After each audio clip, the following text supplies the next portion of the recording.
શ્યામા પ્રસાદ મુખર્જી બલિદાન દિવસ નિમિત્તે ગોધરામાં રક્તદાન શિબિરનું આયોજન કરાયું। શ્યામા પ્રસાદ મુખર્જીના બલિદાન દિવસ નિમિત્તે ગોધરામાં ખાસ કાર્યક્રમનું આયોજન કરવામાં આવ્યું। ભારતીય જનતા યુવા મોરચા દ્વારા આયોજિત સ્વૈચ્છિક રક્તદાન શિબિરે શહેરમાં ભારે ઉત્સાહ જગાવ્યો હતો। શ્યામા પ્રસાદ મુખર્જીના બલિદાન દિવસની યાદમાં ભારતીય જનતા યુવા મોરચા દ્વારા એક સ્વૈચ્છિક રક્તદાન શિબિરનું આયોજન કરવામાં આવ્યું હતું। આ શિબિરને શહેરના યુવાનો અને નાગરિકો તરફથી વ્યાપક પ્રતિસાદ મળી રહ્યો હતો, જેમાં 100થી વધુ રક્તદાતાઓએ રક્તદાન કરીને માનવતાની ભાવનાને સાર્થક કર્યું। શિબિરમાં ધારાસભ્ય સી.કે. રાહુલજીએ ઉપસ્થિત રહીને રક્તદાતાઓનો ઉત્સાહ વધાર્યો અને વધુ રક્તદાન માટે કહી રક્તદાનના મહત્વ અંગે જાગૃતિ ફેલાવવામાં આવી હતી। ધારાસભ્ય સી.કે. રાહુલજીએ કહ્યું હતું કે રક્તદાન કરવું એ ખૂબ જ ગર્વની વાત છે। આજે આ શિબિરમાં ભાગ લઈને મને લાગે છે કે હું કોઈના જીવનનો એક નાનો હિસ્સો બની શકું છું। રક્તદાન શિબિર ગોધરાના યુવાનો અને નાગરિકોની સામાજિક જવાબદારીનું ઉત્તમ ઉદાહરણ છે।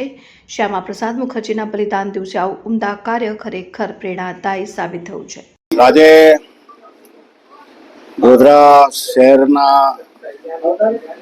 ભારતીય જનતા પાર્ટીના યુવા મોરચા અને યુવા મોરચા દ્વારા બ્લડ ડોનેશનનો કાર્યક્રમ રેડક્રોસ સોસાયટીમાં રાખવામાં આવ્યો હતો। સવારના 9થી લગભગ 2 વાગ્યા સુધીનો કાર્યક્રમ છે।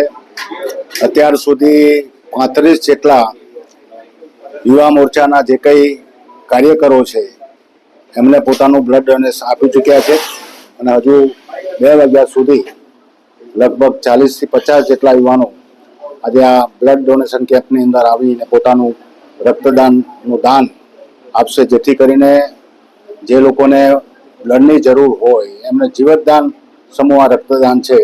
એટલે આવી મહામૂલી છતે પોતાનું રક્તદાન આપી અને બીજાને ઉપયોગી થવાનું કામ ભારતીય જનતા પાર્ટી યુવા મોરચાના કાર્યકરો અને પ્રમુખશ્રી, શહેર પ્રમુખશ્રીને અમારા મહામંત્રી ભાઈ શ્રી ભટ્ટજી બધા ભેગા મળીને આ કામ કરે છે અને ખૂબ હું અભિનંદન આપું છું અને આવનાર દિવસોમાં પણ આવી સારી કામગીરી ચાલુ રહે એવી શુભેચ્છા પણ।